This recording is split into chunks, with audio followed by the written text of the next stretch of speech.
Welcome back to Life Leaders. In that last session that we just had, Darrin was talking about how to win the day and how to face fear, not overcome it. And so if you missed that podcast, you definitely need to go back and listen to that episode. But as we were talking through it, he referred to what he does in the mornings to get ready for the day. And I thought, man, we need to go kind of do a dive on that and just kind of pick apart the practice of. It's actually more than 2 hours. We talked about it's a little bit more than 2 hours in the morning. But if I were to say, man, I need to make a pivot, I don't know that I'm inputting enough stuff to be able to have what I need. What do you call it? Emotionally, mentally, spiritually, whatever. Yeah. Feeding something on the inside so I have something to say, that whisper when he comes. Kind of, what does that look like practically for you? You get up and you get a cup of coffee. What does that look like? Yeah, I mean, I'm usually up. My alarm goes off at 4, so I'm usually stirring between 4 and 4:30. And then Saturday and Sunday is a little different. I think I push back an hour on Saturday and Sunday till 5. But so I get up early in the morning and I get ready for the gym before I start anything. So. It's teeth and clothes and shoes and all that. And then I go get my coffee because I don't want to break again. It's just, I'm weird like that, So I go get my coffee and I got, the mug. So I do 2 cups of coffee in a mug, take it up to you've seen my study. It's a private setting upstairs where no one can hear me and I can't hear anyone unless they come to the back of my house. So for me, it's usually about a 2-hour deal. I'm usually up there between 4:30 and 5. Takes me, 15, 20 minutes to get ready and then get situated. So between 4:30 and 5, I'm there. And then what I usually do, I've got a Bose speaker. It's a Wi-Fi speaker because I want some cool sounds in my room. And I'm a praise and worship freak. You know that about me. So that's what I listen to every day. It's really, for me, it's the only kind of music that I really perpetually listen to. I'm not saying that's good or bad. It's just me. So I turn on my YouTube because I've got a YouTube account. I've got a premium account of YouTube. My family has a premium account. I don't know what that costs, but we have a premium. It's like $15 a month or something like that. So the cool part about it, and this is part of this and sidebar, but it's part of it. The real deal, because I know a lot of people use Spotify and all that stuff, which I dig, but I look up YouTube videos all the time. So what I found out is that my premium account, I can take my iPhone in the gym and play my YouTube, and then I can black my phone out so I'm not burning my battery down, and my YouTube still plays with the premium. So before I had the premium account, if I would black some videos out, they would stop playing. Yeah. So that's one of the reasons I did that. So for me, I usually spend a couple of hours upstairs, right, and in my study, and I'm praying, reading, and so I read a little different than most folks. You know this about me. I'm pretty deep thinker theologically. I've got an earned doctor's degree, and I've got another doctor's degree that they granted to me because I was so cute, I guess. I don't know, but I'm a pretty deep thinker, so I read a little different than most folks. And here's one of the things. I've had a bunch of people ask me about how I read. Here's one of the things that I do. I'm a book freak, right? I absolutely love books. I like the way they look. I like the way they feel. I just like books, right? You tell me it's a good book, I'm going to go buy the book. Whether it's a Kindle book, an electronic book, or a hard book, I'm going to go buy the book.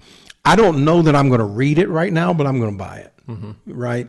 So I'm a book freak. But what I've learned to do over I don't know, John, probably the last 30 years, I've learned how to read what is alive to me. This to me, this is key. Yeah, we talked about this one time. Dig in. I've learned to. John says this is a good book.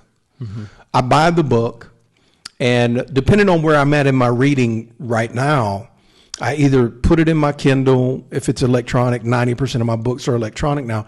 Put it in my Kindle and wait. But when I buy it, it's at the top of my page. Yeah. So if I'm loving what I'm reading right now, I'll finish and then I'll jump. I won't stop a book. I say loving. I don't like that word.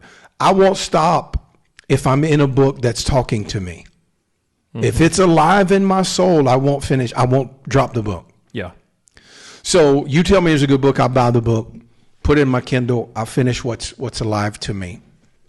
And whether it's a theological book, a business book, a health book, whatever the book is, I have kind of categories that I read from, mm-hmm.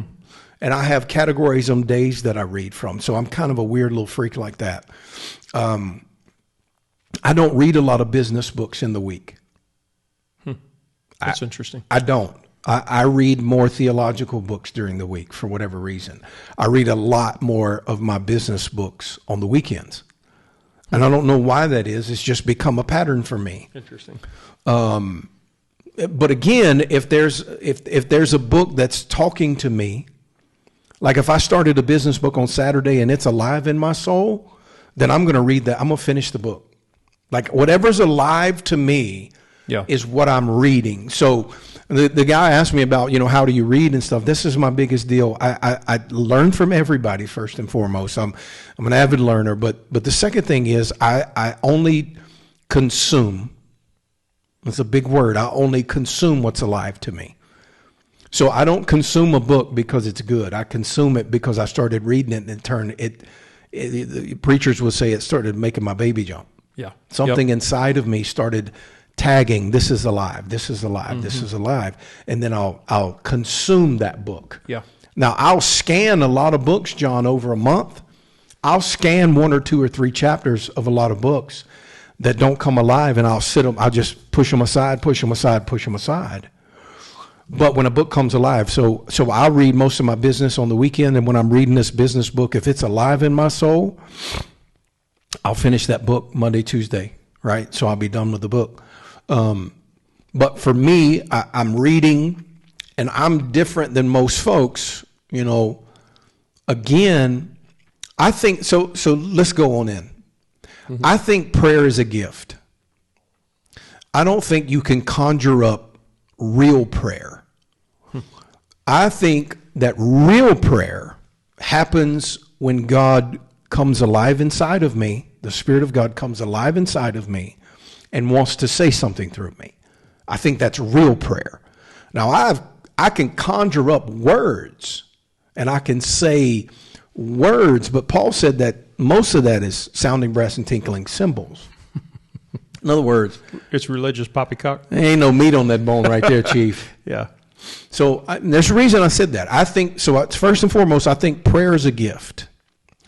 And whether it's a business book, a health book, a finance book, a theological book, a relationship book, whatever the book may be, I think the Holy Spirit inside of me has to make something alive to me before I can consume that for me. Man.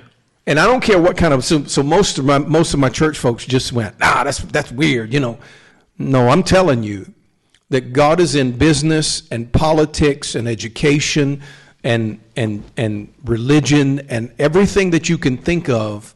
God is in it. So if a person wrote a book that the Holy Spirit breathed life into him or her where they were writing the book, those words, if I need those words, he will enlighten that to me. If it's a business book, it will come alive in me, just the same as my theology books. Mm-hmm. It comes alive in my soul. Yeah. Right? So that's what I'm looking for, the enlightenment, if you will, so that I can I feel like preaching, so I could sit down on it like Jacob did. Yeah. Something has to enlighten inside. There has to be this match, and then I lay down on it. So whatever I'm doing, and I said that about prayer for this reason, because I'm praying and reading, and then sometimes I'm just praying, and then sometimes I'm just reading, and then sometimes I'm just singing, and then sometimes I'm just sitting, and then sometimes I'm just thinking, and then sometimes I'm just writing. The key to success is authenticity in anything. The key to success is authenticity. You have to be your authentic self in anything. Well, I'm a preacher and I want to be like T.D. Jakes. No, You can take nuggets from Bishop Jakes, but you got to be you. Yeah. You got to be you. And it's got to come out like you. Well, I'm a salesman and I want to be like Grant Cardone. No. You can get nuggets from Grant Cardone, but you have to be yourself authentically. And if you'll take that into your study time, that I just have to be me and I have to look for what is enlightening to me. Mm-hmm. And then I have to sit down on what's enlightening to me. Because watch this. When something comes alive in you, there is an exchange.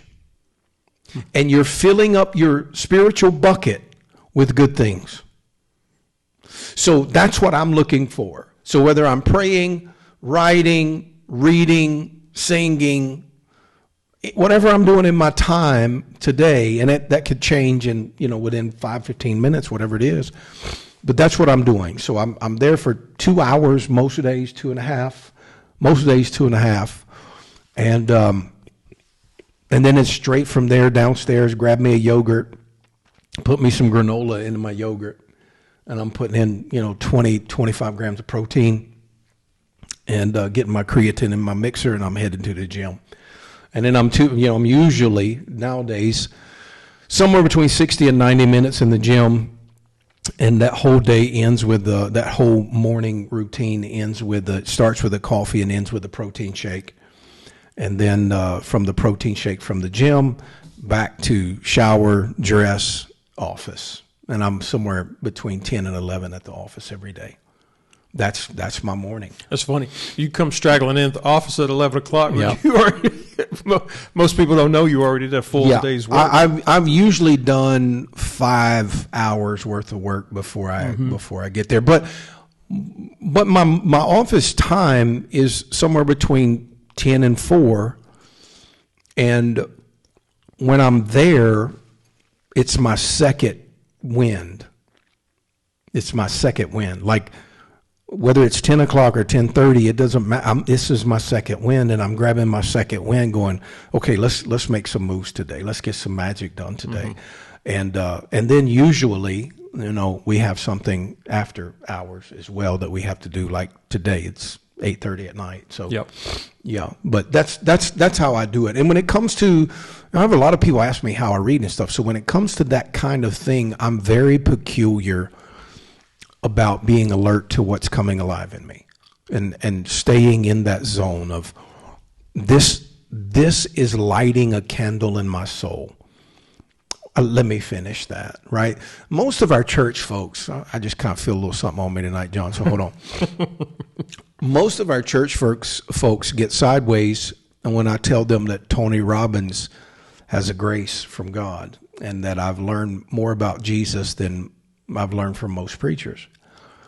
And I've learned more about the way God works from Jim Rohn, who was a motivational speaker. I often say, you've heard me say that Jim Rohn's the best preacher of the 20th century that nobody knew, right? Because he was a motivational speaker. But when that dude talked about the Bible, he breaks it down in a way. He'll break down a parable, and you'll go, that's the best thing I've ever heard. I've preached that 27 times, and I've never seen that before. So what I've learned to do, for me personally, what Darrin has learned to do, be authentic and wait for the reverberation back in whatever I'm doing, whether it's a book, a poem, which I love Kipling's poem. I've probably sent it to you 100 times. If that's the best, I listen to it 13 times a day at the gym. Yeah, I just love that poem. But when it speaks back to my soul and my soul wakes up, when it wakes up, the old preachers used to say when my baby jumps, but when it wakes up in me, then I know this is part of me and it's speaking to me. And so then I sit down on that and I rest on that until it really, I've read a book. There are certain books. T.A. Sparks is one of my favorite theologians that's ever lived, right? He's passed now, but I read everything he's written. I don't agree with everything he's written, but I read everything I can get my hands on. And he wrote this little book called The School of Discipleship of Christ. And I've read that book probably 30 times. And it's a tiny little 1980s style book. But I've read that book like 30 times because it speaks to me inside. And Napoleon Hill speaks to me. Tony Robbins speaks to me when he talks. I hate to read his books. Interesting. When he writes, it's like, bro, T.D. Jakes, I love to hear him speak. I hate his books. Hate his books. His books are chicken soup. The best speaker on the planet, and his books are chicken soup to me. I'm like, man, that's the worst book ever, bro. Like, you had 3 or 4 nuggets in a $35 book. Like, I'd rather pull him up on YouTube. I get more out of it. But that's me being authentic. It doesn't mean that that's platform knowledge that everybody should go. It could be the opposite for somebody else. Could be the exact opposite, man. They may not like to hear T.D. Jakes scream and sweat and spit. Yeah. I read his books and I love it. I'm the exact opposite, right? Because I like the motivation. Yeah, let's go. Get me stirred up, right? That's just who I am as a person. So I've just learned to be authentic with Darrin and be authentically me and to live in what's speaking to me. And, John, I've read books that spoke to me immensely in the past and picked those back up years later. Man, that's the dumbest book I've ever read in my life. It's just dry as corn shucks. It's like dead man's bones. Well, I'm different. I'm a different person. So then I don't try to shove that back down inside of me because it spoke to me before. Yeah. I move on to what's now and what's next. So that's just how I do it, man. That's pretty much my days, dude. I mean, it's a little different on the weekends, but it's pretty much my days. Yeah. I think probably the most freeing thing for a lot of people, especially like people like me, we talk about that, we joke because I'm linear. You go around in circles, circular, and I'm linear. I eat my food from one side of the plate to the other. Darrin makes fun of me. But so I'll get trapped and I need to finish. Yeah. I need to finish. So I think one of the most freeing things is you can read a book without reading the whole book. Oh, yeah. And then just be like, well, it may be good for somebody else. It's just not working. Yep. Because it's really what you're not just trying to get knowledge. You're the word you used was consume. There is there's a life source that you're trying to tap into. Right. So the intellectual piece of it may be important and it may bring you life at some point in time, but it's not just about an intellectual stimulation. This is about feeding that part of you that is invisible to where you have an overflowing life when you get into, That's right. like we're in the previous podcast, we were talking about that confrontation and the contradiction that's coming during the day when that life source is in you and you have something to meet it with. And, if you believe like we believe, when you say yes to follow Jesus, his spirit comes to live inside of you. And he knows all things. So he knows about the contradictions that are coming. And he knows what I need. So then when I read something that he knows I'm going to need, it comes alive in me. So then, well, how do you walk with God in business? Well, there it is. I just trust this, and you don't wake up in the morning going, I'm going to trust this. No, you got to learn. You got to learn. I'm 30 plus years in trusting him and walking and in missing it.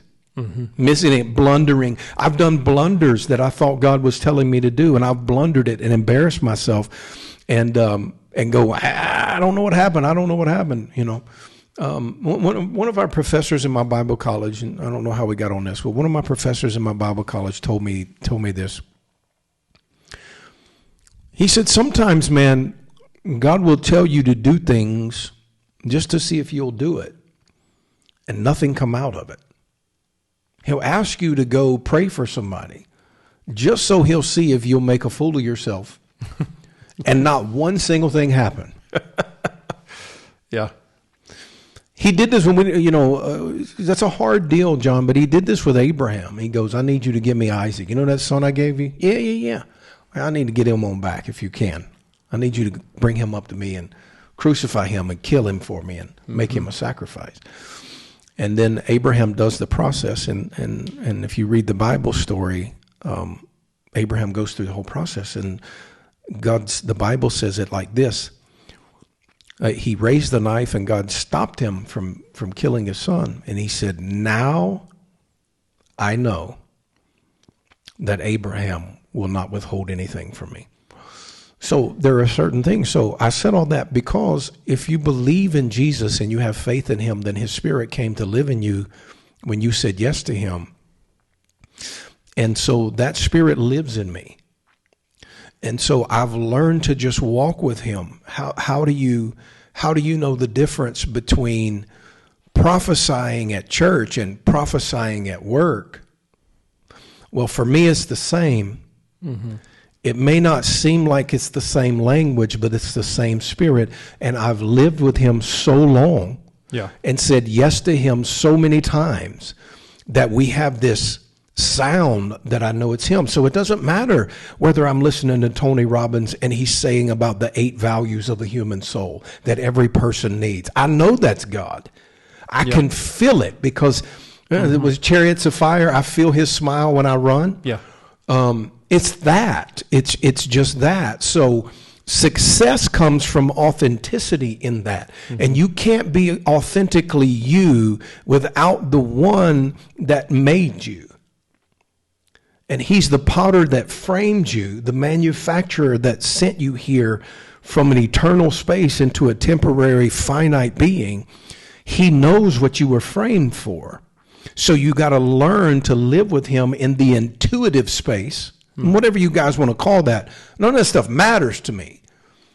But in the intuitive space, that makes me authentically me. So I've learned to do that over and over and over again, whether it's a song or a YouTube video. None of that stuff matters to me. It's just got to speak to me. Because and then I've learned to sit down on that so that I can consume that because it's real to me now and it's life to me now. That's really, really important. That's a big deal. Knowing what's alive, trusting the process. You know, there are some people that are part of our Life Leaders group that aren't necessarily Christians, and so I listen to people that. I don't remember the lady that I was listening to the other day, just a YouTube video or TikTok or something where they're talking about infinite intelligence. And so they're going through this process, right? It's the same thing, for people in that they're centering your being in whatever that person has faith in to say, I'm trusting that there's something beyond, whether it's an energy or for us, I don't believe that. I believe it's God. I believe it's creator of the universe and Jesus and all that. But it's the same thing that they're doing. It's like I'm trusting that there's something greater than me. There's an infinite intelligence. There's a mind beyond me that knows somehow right up here in the next 6 hours, there's going to be something. I'm on a collision course with something, and I want to give you exactly what you need for that. That's right. And you've got to just trust that process. You have to trust that. If you're going to be successful in whatever endeavor, and especially in the contradictory moments, it's very vital.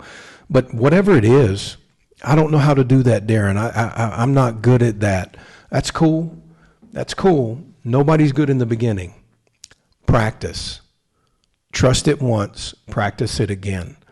Pray it out. Work it out. Faith it through. Do it again. That's how I learn. That's how everybody learns the same way when it comes to this kinds of things. And it doesn't matter. I mean, I love these people talking about infinite intelligence, which we don't. It is infinite intelligence. It's just the God I serve. It's my Father God. So, and He is infinite intelligence, and all wisdom is in Jesus Christ. But it's funny to me that we have the same language. Yeah. And they're connecting to this thing, and Christian world, church world, will get a little sideways on that and say, well, you can't connect to God because you ain't saved. Whatever that is, however you believe, that doesn't matter to me. But we all learned it the same way. One step at a time, one day at a time, one trust at a time.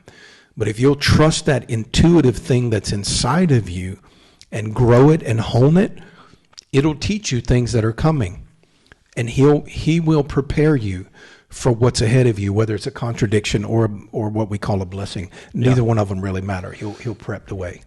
Do you remember when it shifted for you to where it wasn't a chore to get up in the morning anymore? I mean, it's not for me anymore. I do. What was, because I know there's just people watching and they're like, oh crap. You talk about 5 o'clock in the morning. That's I didn't know there was 2 of those a day. You get up at 5 o'clock. You leave work. You get up at 4 o'clock. Yeah. My dad was always an early riser. Yeah. He was always an early riser. I remember him getting up at 3. I remember when I was a young teenager staying out really late and doing crazy things that he would be up by the time I got home a couple of times. And that was never good for me. But he was always an early riser, and I hated it. Gosh, it's probably been 20 some odd years ago, I guess now, John. Listen, you know how I started this? Listening to people that I wanted to be like.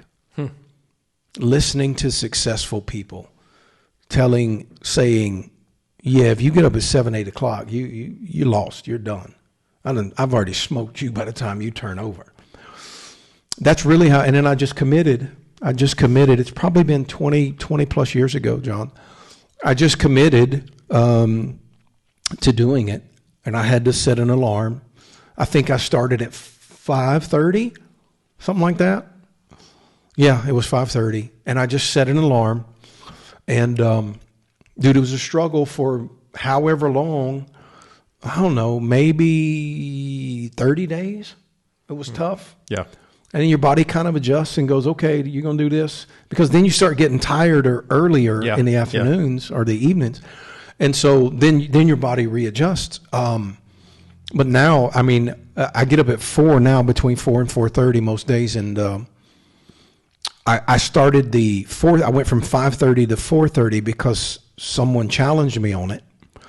One of my buddies challenged me on it. He said, nah, man, you need to be up at 4:30. Like 5:30, I got an hour on you by then. And so that's always, you know me, that's bad for me. Don't challenge me. And back in those days, I was getting up between 5 and 5:30 every day, usually at 5. And then I went to 4:30, and now my alarm is set for 4 a.m. every day. It's just one of those things like, here's what people say, well, you're a morning person, but that's not always the case. I wasn't like this, right? Mm-hmm. When I was a teenager in my early 20s, I wasn't like let's get up at 3 o'clock. No, man, I stayed up till midnight, stayed up till 2 in the morning. Yeah. So it was just a discipline thing. Mm-hmm. It was just one of those things that I disciplined myself and said, this is what I'm going to do, and whatever it takes. Because I'm a whatever it takes type person anyway. Mm-hmm. But once it catches, right, like everybody knows, if you travel with Darrin, if you get up at 5 or 6, he's already going to be at Starbucks and probably be down in the lobby in the hotel with a coffee waiting for you by the time you get up. Yep. Because that's just what I do, right? I'm usually, especially if we go west from the East Coast. Yeah. If we go west, I'm 3:34, just looking around like, anybody got any coffee anywhere? Yeah. So now it's just a part of my rhythm. It's part of my habit. Even if I don't sleep at night, like if I had a bad night the other night and I didn't go to sleep, I watched it turn 2:22. But when 4:30 rolled around, I was like, nah, I just need to get on up. This is ridiculous. So even if I sleep 2 hours, it's still the same. So here's what I want to tell everybody, John. Don't assume that I have this special thing. I just worked. You're like, oh, man, you're just a morning person. Nah, fool. Man, I hated getting up early. Yeah. I hated it. Mm-hmm. I just learned to love it. I learned to discipline myself for it and learn to love it and go, you're going to get up. Now I just tell my body when it starts to act a little sideways on me, no, this is what we're going to do. You're going to do this regardless of how you feel about it. So it's not easy. It's just a process. You just got to process it through and just start. I remember what happened with me is we had,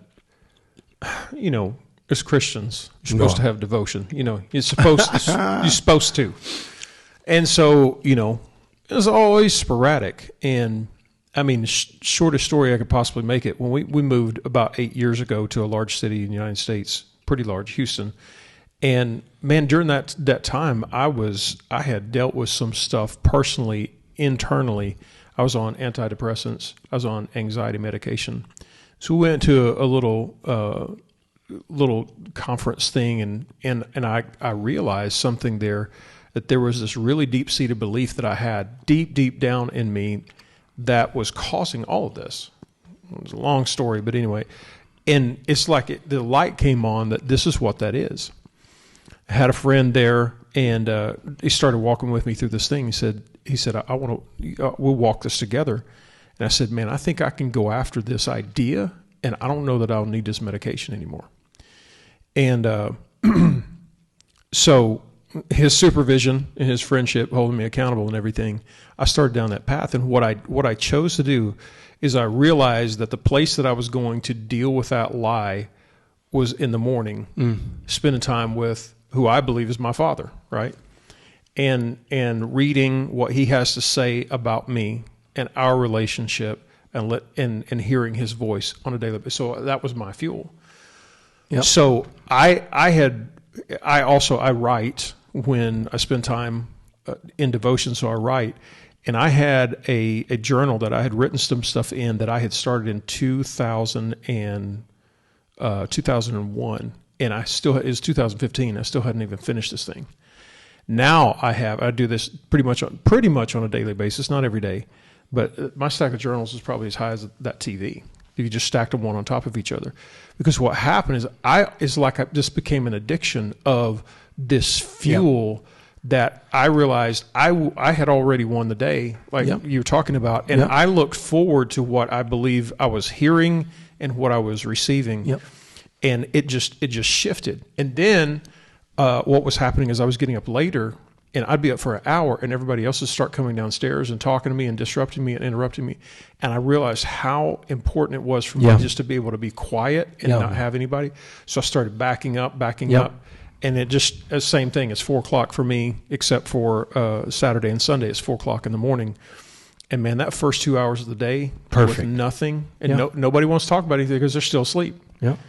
And it really shifted. And then there's the whole other joke. I'm probably super addicted to coffee. It's a bad deal in my life. I have way too much every day. But I'll make a joke. My wife and I will be talking.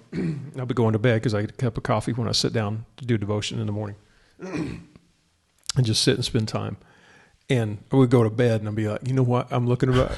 I told Amy, I said, I'm so excited about getting coffee. I get to have coffee. Man, me too. I'm the same, man. We it's funny, right? Because, here's the funny thing, John. I'm 51. I didn't start drinking coffee until 2012, 13 maybe. Wow. Yeah, man. It's something like that. Somewhere in that. Maybe 2010. Something like that, right? Mm-hmm. So I haven't always been. I used to hate coffee. And I'm the same. I'll lay in the bed like tonight. Because I think one of the things is it's late and you can't have coffee. Yeah. So then you lay down and go, man, in the morning. That's going to be some good, really good coffee in the morning, right? So I do the same thing, dude. I sit there and go, oh, yeah, tomorrow that coffee's going to be off the wall. Yeah, I do that too. But again, regardless of what you do or how you do what you do, you just got to do something and start the process. Because I tell everybody, I did a little interview today with a girl, and I said the process takes care of itself. The money takes care of itself. The morning ritual takes care of itself. You'll start to love it. You start at 5:30 and you'll go to 5. Yeah. And then you'll go to 4:45 and then you'll go to 4:30, and it just does what it does because you start to go. I love when I can't hear anybody moving and shuffling and it's just me and God. Mm-hmm. I love that when it's just me and him, and I can pray as loud as I want to pray. I can sing as loud as I want to sing. I can, do whatever I want to do, and nobody is disturbed or bothered. It's just the process takes care of itself. So, hey, you fix you fix your life 1 inch at a time. So you fix the process by just doing something different. So I would say, if you're a coffee lover, set your alarm 30 minutes earlier, just so you can enjoy a little bit more coffee, whatever it takes, man, whatever it takes, because the process takes care of the result. Embrace the process. That's good. That's really good. Now, I hope this has been helpful, because we just could have, after that last episode, I was like, man, we need to just do a little bit of dive on what it practically looks like. And, man, if you're like, I don't know that I can do 2 hours, if you just start with just 15 minutes, whatever that looks like for you. If it's 15 minutes of writing something down, probably don't need to have your phone distraction, whatever, but just get rid of a distraction and spend just a little bit of time, it'll grow on its own. It'll be the thing that, because when it becomes life-giving to you, it'll draw you in. So, man, if you're not part of Life Leaders, click on the link below this video. There'll be a link to sign up. You need to join, be a part of who we are. We've got masterminds everywhere, events that we do all the time, podcasts like this, courses that we're developing. And we want to help you be the best, to be a real leader for real life. We'll see you next time.